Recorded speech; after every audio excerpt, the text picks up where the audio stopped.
Hey everyone, it's the Pork Chop here, back with the next episode of the GobbleGum podcast.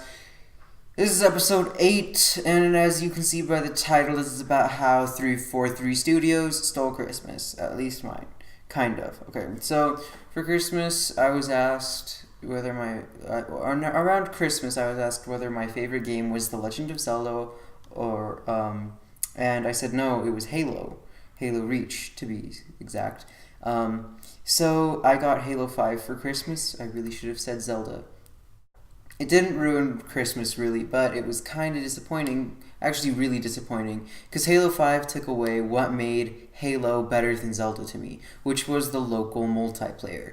Playing a game with your friends is one of the best experiences ever, especially a game as great as Halo Reach, which personally, that's still one of my favorite games.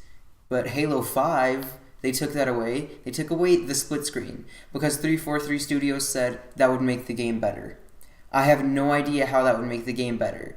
It's like how every time there's a new computer out, like a new Mac comes out, they give you less ports. You don't want that. No one does, really. I mean, that was probably one of the worst decisions made in the history of video games. Because of it, Halo 5 is a horrible game. Not just because of it, but that's one of the biggest reasons, because there's no split screen. And that ruins Halo. Halo has always been split screen. There's never been a non-split screen Halo. That's one of the defining features of Halo. That's like taking guns out, pretty much. So that's not it, though. I mean, the rec packs, the actual gameplay mechanics, the addition of all of the charging and the ground pounding, and I tried playing multiplayer recently, and I got really upset because it was something with only pistols, and it was just so difficult. Like, it wasn't even fun. There just didn't seem to be skill to it. It was just if you paid money, you win. It really seemed like that. Like, the balance between people having a good time and the company getting money, the developers getting money, was completely unbalanced. It's one of those cases where they care so much about money that the game, you don't even want to play it anymore. And then they lose money. And, I mean, it's just horrible. Because, I mean, the rec packs, or REQ, requisite packs, you can pay real money or do things in game, stuff like that, to unlock stuff. This includes guns, weapon skins, armor, vehicles to use in game. And then the campaign is just horrible because it's very tough to lose because you can bring people back to life, which was totally stolen from Call of Duty. As far as I can tell, that was where it originated, with healing people when they die in zombies. Or not die, but get wounded enough to fall on the ground. So Halo 5, they tried to copy Black Ops, they tried to copy Call of Duty in that sense, and I mean, rec packs were never a Halo thing. That's not Halo theme, really. That's not the idea of Halo, at least the way I see it, is not super complicated. It's, you get guns, you shoot people and aliens, you get grenades, you get, in the later versions, armor, you get armor enhancements, and even later versions you can always sprint. And as far as unlockables go, new armor, and that's just about it. I mean, Halo Reach, you can unlock new armor, you can unlock new death effects, and you can unlock new firefight skins, and that's about it. There's no huge gameplay differences from the person who unlocked a bunch of stuff and the person who didn't. If you go against an Eclipse and you are a private, you could win, just because it's all about real skill. Games like Halo Reach, they don't rely on, did you play a lot and spend a lot of money to have fun. It's, you can just pick up a controller and start playing and have fun. And that's what games should be. You should be able to pick up from anywhere and be able to have fun, even if you don't know what you're doing.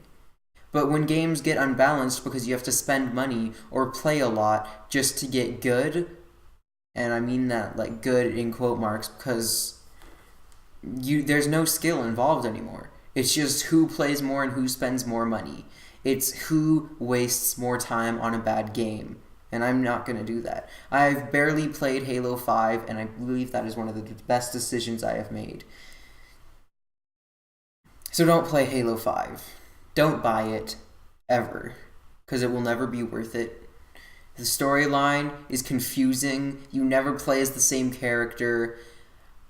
I still haven't fully understood it. The campaign is too easy. The multiplayer is too boring, even. Most of the time it's too boring because there will be someone out there with a rocket launcher while everyone else carries around pistols.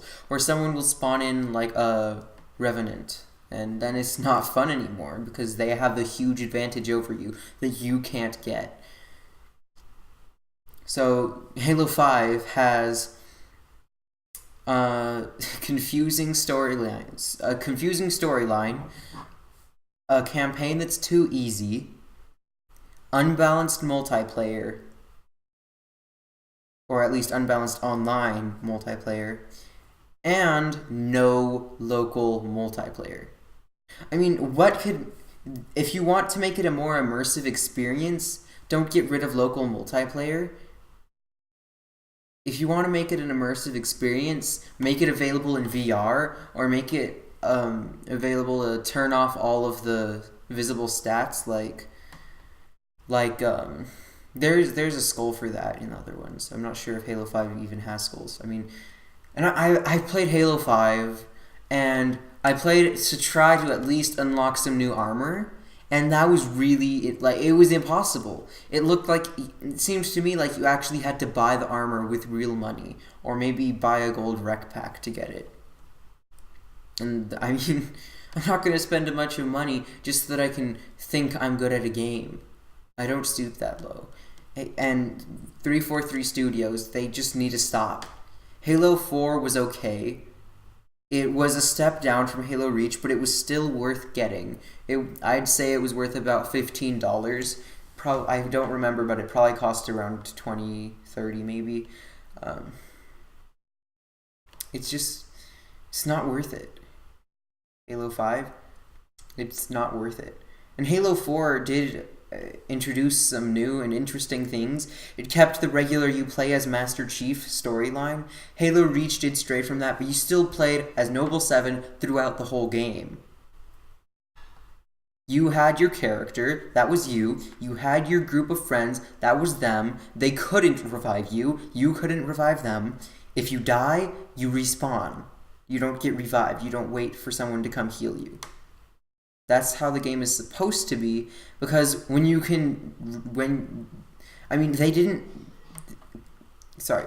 didn't balance out everything else, because there's actually nothing wrong with adding that feature of you can get knocked on the ground. The problem is you couldn't get hurt while you were on the ground. And they didn't balance the rest of the game for that. The difficulty of the game didn't go up at every difficulty level. They didn't make it tougher in Halo 5 than in other Halo games, but they did add game mechanics to make it easier, and that unbalanced it. That made it so that, let's say normal is a difficulty of 1, then normal became a difficulty of 0.7, and legendary became a difficulty of 2 out of 5 that it should be. Halo 5 was also horrible in the graphics department. Halo Reach and Halo 4 actually made it more lifelike. I remember my mom walked into our living room where our TV was, while my brother was playing Halo 4, and she asked him what movie he was watching. Halo 4 had graphics so great that it looked real.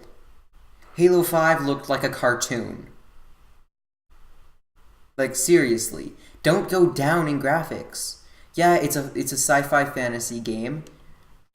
That doesn't mean you have to make the graphics look like sci-fi fantasy. I mean, most first-person shooters are sci-fi games, and they come up with more and more realistic graphics. I mean, the Xbox One X was made to give you better graphics. Halo 5 was made to give you worse graphics, unbalanced gameplay, and an easy campaign with a confusing storyline.